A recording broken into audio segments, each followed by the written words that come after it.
Hello, कैसे हैं आप सभी। आशा करता हूं कि आप अच्छे होंगे।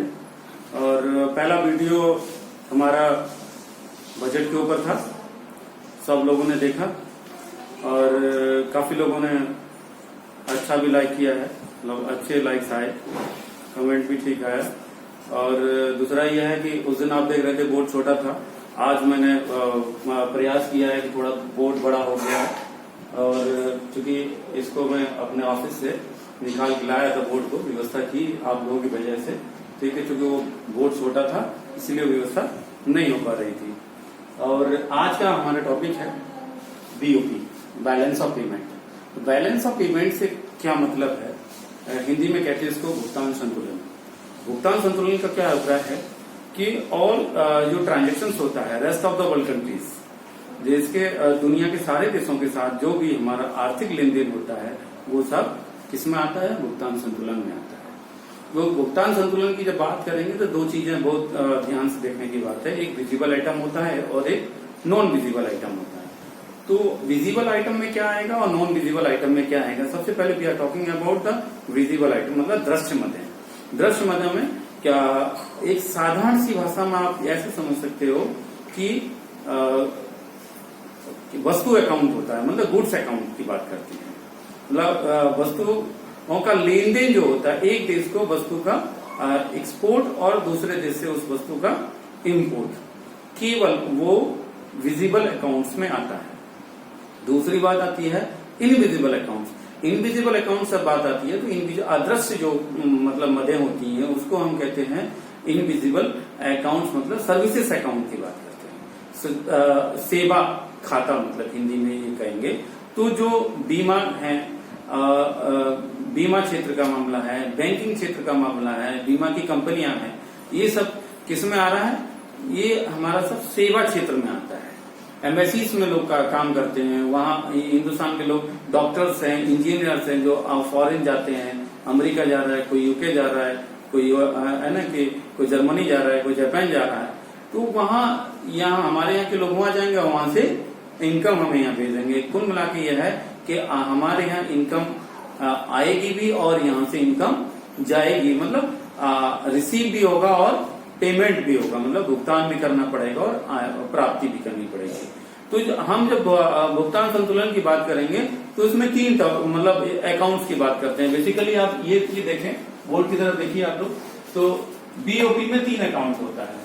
हम लेफ्ट साइड में हमेशा ये रखते हैं क्रेडिट्स। क्रेडिट्स का मतलब होता है रिसीट्स, प्राप्ति हमारे यहाँ होगी तो हम ऐसे प्लस का साइन लगा दिए। डेबिट्स का मतलब पेमेंट, जो वस्तु हमने मंगाई है उसका हमने पेमेंट किया है, ठीक है, तो पेमेंट हम करते हैं। तो अब पहला अकाउंट हम बात करते हैं करंट अकाउंट। क्या है करंट अकाउंट? करंट अकाउंट में राइट हैंड पे और सॉरी लेफ्ट हैंड पे हम एक्सपोर्ट्स देखेंगे। तो एक्सपोर्ट्स में हमने बताया कि गुड्स एंड सर्विसेज। और तीसरा पॉइंट आता है ट्रांसफर पेमेंट। क्या है ट्रांसफर पेमेंट, हस्तांतरण भुगतान।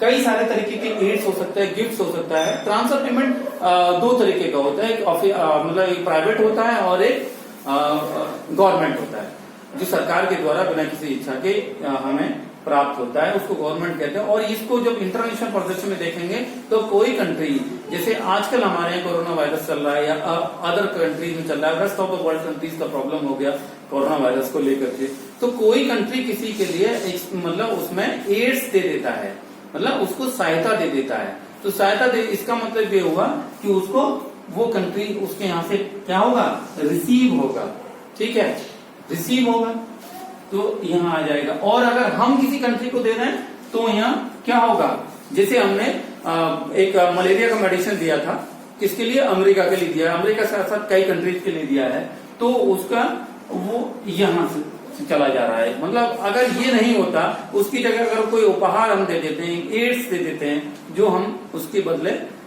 में हमें रिसीविंग होता है और हमारे यहाँ से हमें आएगा तो रिसीव होगा और हमारे यहाँ से जाएगा तो पेमेंट कहलाएगा, मतलब इंपोर्ट में चला जाएगा, उस कंट्री का इंपोर्ट होगा और हमारा एक्सपोर्ट होगा। तो करंट अकाउंट्स में हम क्या लेते हैं, गुड्स सर्विसेज, जो सेवाएं हमने एक्सपोर्ट की वही कंट्री इसको दोनों चीजों को रिसीव करेगा, मतलब उसका रिसीविंग हमारा एक्सपोर्ट, तो उसका इंपोर्ट और हमारा एक्सपोर्ट, ऐसे ट्रांसफर पेमेंट के साथ होता है। मतलब बीओपी में 3 अकाउंट होगा। तो पहला करंट अकाउंट की बात करेंगे, क्या है करंट अकाउंट। करंट अकाउंट में 3 चीजें बेसिकली आप लोग ध्यान रखिए, एक तो goods and services and transfer payment, 3 चीजें हैं। तीनों चीजें आप एक्सपोर्ट कर रहे हो, तीनों चीजें इंपोर्ट कर रहे हैं। इंडिया ने एक्सपोर्ट किया और अमेरिका ने रिसीव किया, मतलब उसका इंपोर्ट हो गया और हमारा एक्सपोर्ट हो गया। ठीक, अब दूसरे हम बात करते हैं कैपिटल अकाउंट। क्या है कैपिटल अकाउंट। कैपिटल अकाउंट में इधर देखिए एक्सपोर्ट साइड में देखिए, बोरोइंग फ्रॉम फॉरेन कंट्रीज, हम विदेशों से उधारी लेते हैं, बोरो कर लिया, उधार ले लिया। ठीक है, अगर इस कंट्री के परिप्रेक्ष्य में ना समझे तो ऐसे समझ ले हमने पड़ोसी से उधार ले लिया, तो हमारे पास पैसा नहीं था इसलिए उधार लिया। ठीक है, पैसे की प्राप्ति हुई हमें, और लेकिन जो हमें पड़ोसी या कंट्री दे रहा है उसका तो लैंडिंग हुआ ना। ठीक है, उसका लैंडिंग हुआ, वो हमें क्या कर रहा है, पैसा दे रहा है, वो दे रहा है, उसके यहाँ से असेट्स की कमी हो जाएगी, इसका मतलब है उसका इंपोर्ट होगा, मतलब उसका एक्सपोर्ट हमारा इंपोर्ट होगा। दूसरी बात आती है डायरेक्ट इन्वेस्टमेंट। क्या है direct investment by the foreign countries, विदेशों के द्वारा एफडीआई फॉरेन डायरेक्ट इन्वेस्टमेंट किया जाता है। मान लीजिए जैसे अभी हाल ही में एक बिंदु आया था, आप लोगों ने उसको पढ़ा भी होगा, जैसे एचडीएफसी में ये चाइना पैसा लगाता था। ठीक है, अब उसको क्या कर दिया, एक जब तक अब एफडीआई में पैसा नहीं लगेगा, जब तक सरकार को संज्ञान में लिए बिना आप किसी कंपनी में पैसा नहीं लगा सकते।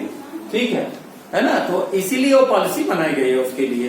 तो हमारे यहाँ का पैसा भी चाइना में लग सकता है और चाइनीज पैसा भी हमारे यहाँ लग सकता है। तो यहाँ देखिए, जब मान लीजिए कि दूसरा कंट्री हमारे यहाँ पैसा लगा रहा है तो क्या होगा, फॉरेन डायरेक्ट इन्वेस्टमेंट, मतलब direct investment by the foreign country, विदेशों के द्वारा सीधा प्रत्यक्ष निवेश किया जा रहा है, मतलब डायरेक्ट इन्वेस्टमेंट किया जा रहा है, प्रत्यक्ष निवेश किया जा रहा है। और यहाँ किसके द्वारा, ये direct investment in foreign countries, हमारा देश भी दूसरे कंट्री में जाकर के पैसा लगा दे रहा है। ठीक है, इसका मतलब यही है कि जो एफडीआई हमारे यहाँ आएगा और हमारे यहाँ के लोग भी विदेशों में जाके पैसा लगाते हैं। ठीक है, तीसरा है ऑफिशियल सेटलमेंट अकाउंट। क्या है ऑफिशियल सेटलमेंट अकाउंट, इसमें देखेंगे increasing in foreign official holdings. Foreign official holdings, जब हम विदेशों से जब कर्ज लेते हैं या पैसा लेते हैं, ठीक है, तो ऑफिशियल होल्डिंग्स हमारी क्या हो जाती है, बढ़ जाती हैं। कौन सी, फॉरेन ऑफिशियल होल्डिंग्स, मतलब विदेशों की जो होल्डिंग्स हैं हमारे यहाँ बढ़ जाएगी, क्योंकि उससे हम पैसा रिसीव करेंगे। ठीक है, और यहाँ आता है increasing in official reserve of gold, increasing in official reserve of gold and foreign currencies, मतलब वो जो एसडीआर के रूप में वहां हमारा पैसा क्या होगा, उनका बढ़ेगा, किनका, उस कंट्री का, उस कंट्री ने जो दिया है रिजर्व उसका बढ़ेगा और हमारे यहाँ, और चूंकि हम उसका ले रहे हैं। ठीक है, तो ये 3 तरीके का वैसे ये जो अकाउंट होता है, जैसे फॉरेन अगर इकोनॉमीज की अगर बात करेंगे तो इसका बहुत बड़ा यहाँ महत्व, उसमें महत्व नहीं रहता है, केवल 2 अकाउंट्स की हम यहाँ बात करते हैं। ठीक है, तो अंतरराष्ट्रीय जितने वित्तीय संस्थान होते हैं वहां से जो पैसा मिलता है, ठीक है, जैसे आईएमएफ से मिला, वो पैसा मिला, उसका एसडीआर के रूप में मिला, तो वो पैसा हमें, हमारी इकोनॉमी का एसडीआर कितना है, उसकी वैल्यू कितना है, उसके सापेक्ष हमारा उसमें वेटेज कितना मिल रहा है, उस वेटेज के आधार पर हमें यहाँ पैसा मिलता है। हमारी होल्डिंग्स वहां कितनी है, ठीक है, हमारा भार वहां कितना है, उसके आधार पर यहाँ पैसा इनको मिलता है। लेकिन हम इसमें 2 तरीके की ही बात करते हैं, एक करंट अकाउंट्स की बात करते हैं और कैपिटल अकाउंट्स की बात करते हैं। ठीक है, और कैपिटल अकाउंट और करंट अकाउंट बेसिक्स होते हैं इसमें बीओपी को जानने के लिए। बीओपी और एक टर्म आता है BOT, balance of trade. Balance of trade का मतलब होता है जहां केवल दृश्य मदों का ही क्या हो, आदान प्रदान होता है, केवल वस्तुओं का आयात और निर्यात होता है, उसको बीओटी कहते हैं, बैलेंस ऑफ ट्रेड। ठीक है, बैलेंस ऑफ ट्रेड कहा जाता है। अब इसके बाद हम ये दोनों चीजें हमने समझ ली, इसके बाद हम चलते हैं इस पे कि क्या भुगतान संतुलन हमेशा संतुलित रहता है, क्या भुगतान संतुलन हमेशा संतुलित रहता है। तो इसके लिए हमें एक चीज समझनी पड़ेगी, मैं इसको रफ कर रहा हूं, आप लोग इसको देख करके नोट कर लीजिएगा। ठीक है, चूंकि बोर्ड भी थोड़ा सा बड़ा हो गया, ज्यादा तो बड़ा नहीं है। अभी मैं दोबारा से इसको किस तरीके से क्या भुगतान संतुलित हमेशा संतुलन में रहता है उसको मैं इसमें बता रहा हूं। आज का बहुत लंबा वीडियो नहीं रहेगा। क्या भुगतान संतुलन हमेशा संतुलित रहता है? BOP is always balanced. इसका मतलब है क्या भुगतान संतुलन हमेशा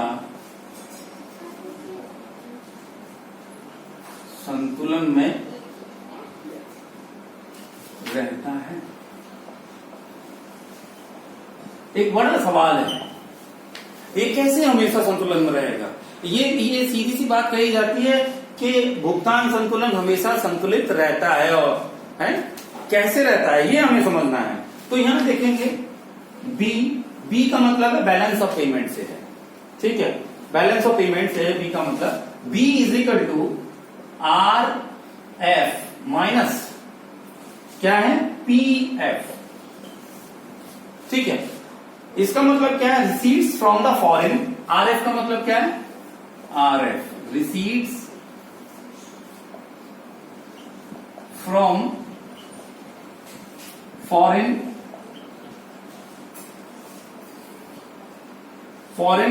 country, receive from the foreigners, ठीक है, रिसीव फ्रॉम द फॉरेनर्स मतलब विदेशों से जो प्राप्त हो रहा है। दूसरी बात यह है कि पीएफ का मतलब क्या है, पेमेंट क्या है, payment made to the foreigners.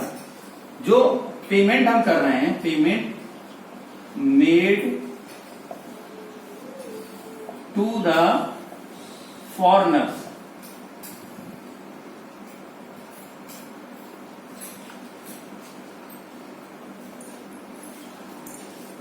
हम रिसीव भी कर रहे हैं या क्या रिसीव हो रहे हैं, और ये पेमेंट हो, इन दोनों का अंतर ही तो बैलेंस ऑफ पेमेंट होगा। अब इसमें हम देखेंगे क्या कैसी स्थिति बनती है। तीन सिचुएशन बनता है हमेशा, तीन स्थिति बनेगी। पहली स्थिति क्या होगी, इसमें देखिए B balance of payment is equal to क्या होगा, R F minus P F. यदि क्या हो जाता है, जीरो, मतलब जितना रिसीव किए उतना पेमेंट कर दिया आपने, तो बैलेंस ऑफ पेमेंट कैसा हुआ, बैलेंस्ड। बीओपी कैसा होगा, बैलेंस्ड, बैलेंस्ड होगा। दूसरा पॉइंट आता है यहां, बी का मतलब बैलेंस ऑफ पेमेंट क्या है, R F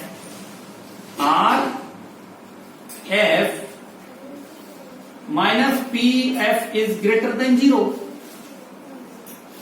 receipts are greater than payment, प्राप्तियां भुगतान से ज्यादा हैं, तो बीओपी क्या होगा, फेवरेबल हो। बीओपी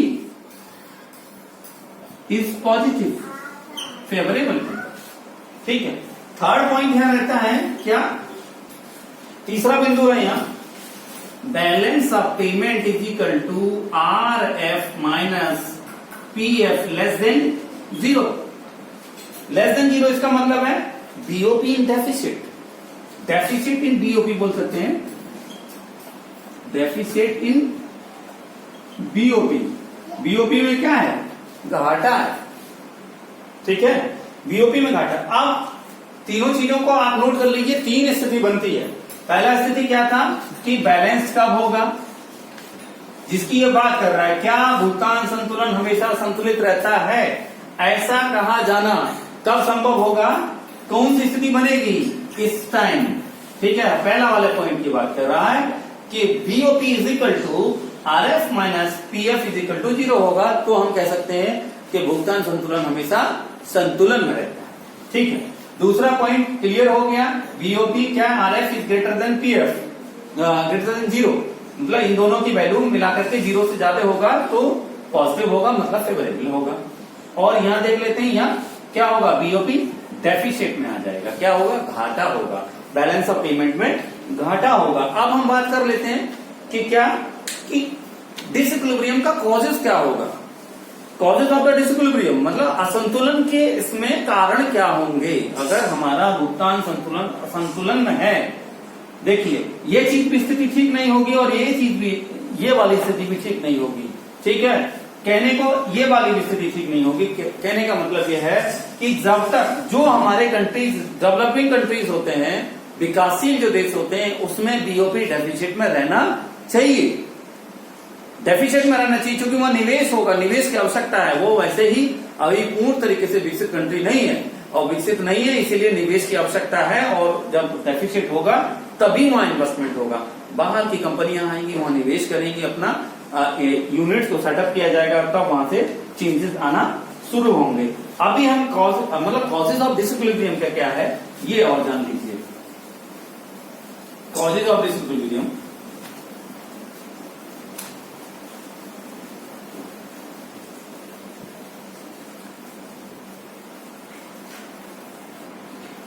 क्या लिखेंगे? कॉजेज ऑफ डिसइक्विलिब्रियम मतलब असंतुलन का कारण।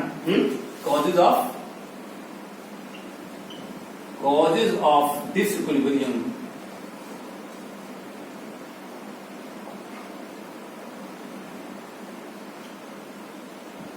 कॉजेज ऑफ डिसइक्विलिब्रियम असंतुलन का कारण। पहला टेम्परेरी चेंजेस आता है। टेम्परेरी चेंजेस मतलब, टेम्परेरी चेंजेस का मतलब क्या क्या समझते हैं आप लोग? टेम्परेरी चेंजेस, टेम्परेरी चेंजेस में जस्ट लाइक आज का जो स्थिति बना हुआ है वो बिल्कुल अप्लाई होता है। जैसे टेम्परेरी चेंजेस में सीजनल फ्लक्चुएशंस होते हैं, सीजनल फ्लक्चुएशंस हो गया, इफेक्ट्स ऑफ वेदर हो गया। जैसे आजकल क्या है कि कोरोना वायरस के चक्कर में सब लॉकडाउन है, सारे कंट्रीज मतलब रेस्ट ऑफ द इकोनॉमी एक तरीके से पूरे विश्व की सारी अर्थव्यवस्था तबाह है, उससे सारे देश तबाह हैं, सब में लगभग लॉकडाउन चल रहा है। तो आप ये देखें, उससे एग्रीकल्चर प्रोडक्शन प्रभावित हुआ, उससे एमएसएमई प्रभावित हुआ। ठीक है, तो कुल मिलाकर के ये देखने को मिलेगा कि एक अभी हम ये कह सकते हैं करंट अकाउंट जो हमारा डेफिसिट चल रहा था उसमें थोड़ा सा इंप्रूव होगा, क्योंकि अभी विदेशों से हमें कोई चीज आ नहीं रही है, हम उनको भेज नहीं रहे हैं, तो जो हमारा घाटा था वो उसमें थोड़ा सा इंप्रूवमेंट आएगा। ये कह सकते हैं करंट अकाउंट हमारा जो डेफिसिट था वो इंप्रूव होगा। लेकिन ऐसा इंप्रूवमेंट, चूंकि कोरोना वायरस है इसलिए सब कुछ बंद है, उससे इकोनॉमी को बहुत बड़ा झटका लग रहा है।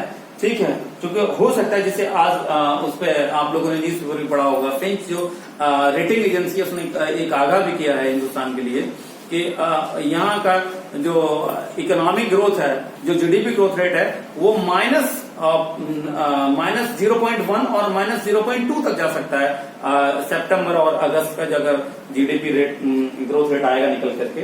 ठीक है, तो उसमें उन्होंने चर्चा की। हम अपने टॉपिक पे आ जाते हैं। टेम्परेरी जो चेंजेस हैं डिसइक्विलिब्रियम तब होगा जब टेम्परेरी चेंजेस होंगे, या तो वेदर कंडीशन चेंजेस हो जाए, जिससे वेदर कंडीशन चेंजेस होता है तो आप समझते हो एग्रीकल्चर प्रोडक्शन प्रभावित होता है, और एग्रीकल्चर प्रोडक्शन जब प्रभावित होता है तो उससे हमारा इनकम प्रभावित होती है। ठीक है, नेशनल इनकम प्रभावित होगा।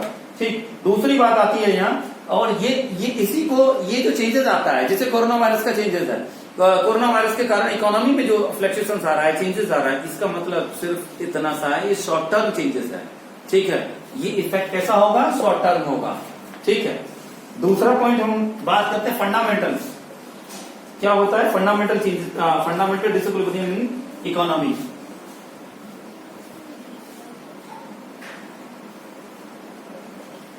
फंडामेंटल डिसइक्विलिब्रियम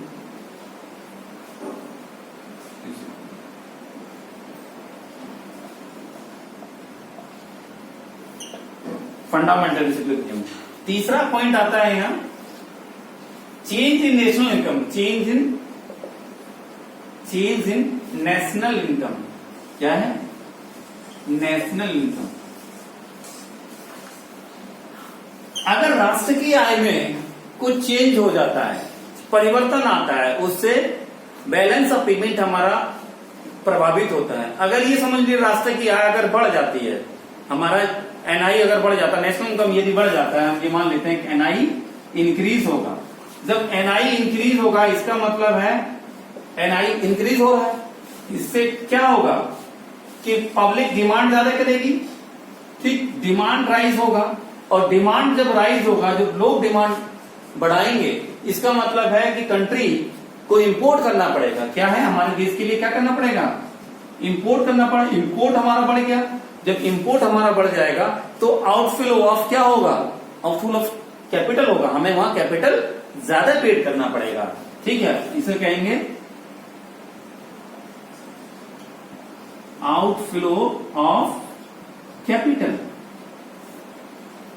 ठीक है, आउटफ्लो ऑफ कैपिटल, पूंजी हमें फिर वहां ज्यादा देनी पड़ेगी, क्योंकि अब वस्तु ज्यादा मांग रहे हैं, क्योंकि लोगों की इनकम बढ़ गई है, इसलिए ऐसा हो रहा है। और अगर इसका रिवर्सल इफेक्ट हम देखें, यदि एनआई भैया कम होता है, एनआई अगर डाउन होता है, तो जाहिर सी बात है कि लोगों का पर कैपिटल इनकम भी कम होगा, पर कैपिटल इनकम कम होने से डिमांड डिक्रीज होगा, और डिमांड डिक्रीज होने से लोग फॉरेन प्रोडक्ट की डिमांड कम करेंगे। इसका मतलब है कि कंट्री को इंपोर्ट कम करना पड़ेगा, अपना इंपोर्ट घटाना पड़ेगा। ठीक है, इंपोर्ट कम हो गया, इट मीन्स ये कह सकते हैं कि एक्सपोर्ट्स बढ़ गया।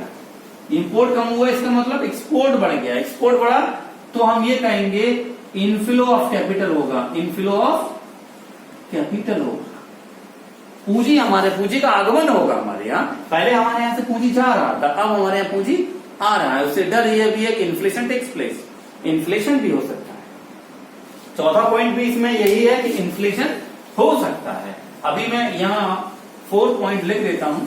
ठीक है,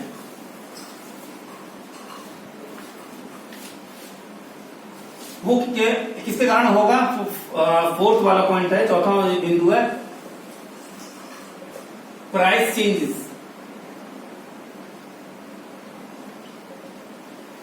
मतलब कीमतों में यदि बदलाव आ जाता है, कीमतों में बदलाव ये समझ लेते हैं कि there is inflation in the country, मतलब अर्थव्यवस्था में क्या है, अर्थव्यवस्था के अंदर क्या है, इन्फ्लेशन मान लेते हैं। जब इन्फ्लेशन होगा तब क्या स्थिति होगी, उसकी डिसइक्विलिब्रियम की स्थिति बनेगी, असंतुलन की स्थिति बन जाएगी। अगर inflation in the country, inflation है कंट्री में,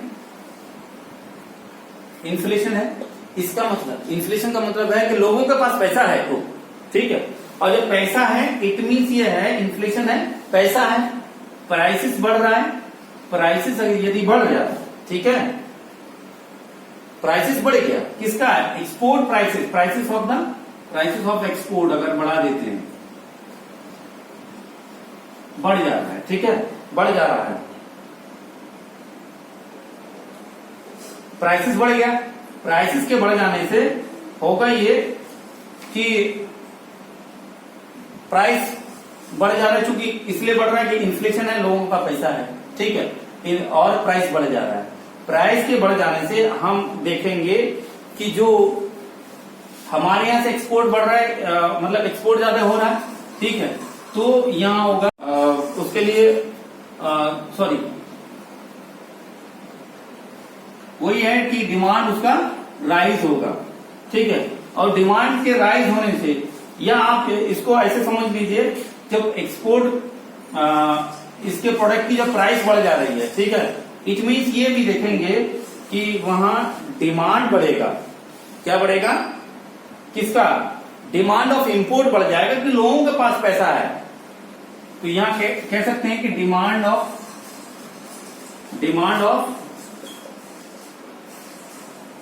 इंपोर्ट बढ़ जा रहा है, क्योंकि लोगों का पैसा है, बढ़ी हुई कीमतों पे वो खर्च करना चाहते हैं, क्योंकि इन्फ्लेशन है, इन्फ्लेशन इसलिए है कि पब्लिक के पास पैसा है, ठीक है, इसलिए ऐसी स्थिति में बीओपी पर कैसा इफेक्ट पड़ेगा, एडवर्स इफेक्ट ऑन बीओपी, मतलब बैलेंस ऑफ पेमेंट हमारे अनफेवरेबल होगा। बीओपी कैसा होगा, नेगेटिव स्थिति में होगा, अनफेवरेबल होगा, जब ये चीज कंट्री के अंदर होगी। इसका मतलब पैसा है तो लोग एक्सपेंडिचर ज्यादा करेंगे, व्यय ज्यादा करने के लिए तैयार हैं, ठीक है, क्योंकि डिमांड ज्यादा कर रहे हैं, और व्यय ज्यादा करेंगे तो दूसरा कंट्री उस पैसे को ले जाएगा, ठीक है, क्योंकि फिर हम डिमांड इसलिए कर रहे हैं और वो दूसरा कंट्री उस पर एक्सपोर्ट, वो उसका एक्सपोर्ट और हमारा वो इंपोर्ट हो जाएगा, क्योंकि हम उस पर बढ़ी हुई कीमतों पर भी लेने को तैयार हैं। और सीधा सीधा बात क्लियर होके आ जाता है कि यहाँ से आउटफ्लो ऑफ कैपिटल होगा, मतलब भुगतान संतुलन हमारे असंतुलन की अवस्था में होगा। इसलिए आप लोग ये ध्यान दें तीन स्थिति जो बताई थी, तीनों आपको स्थिति याद रखनी होगी। बस यही है बैलेंस ऑफ पेमेंट में।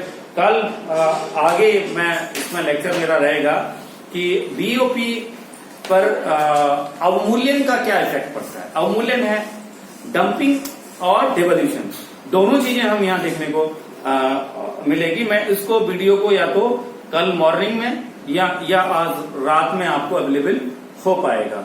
ठीक है, थैंक यू। और आप लोग अपना कमेंट में बताइए कि कैसा लगा आपको वीडियो, और उम्मीद करता हूं कि आप सब लोग जितने हमारे मिशन के लोग हैं वो सब इसको देखेंगे और अपना पढ़ाई रेगुलर रखिए। ठीक है, अभी लॉकडाउन आगे बढ़ सकता है या नहीं बढ़ सकता, अभी वो स्पेकुलेशंस है। ठीक है, स्थिति बहुत ठीक नहीं है, इसलिए आपसे मैं यही आशा करता हूं और उम्मीद करता हूं कि आप घर पे एकदम अच्छे रहें, स्वस्थ रहें। ठीक है, थैंक यू।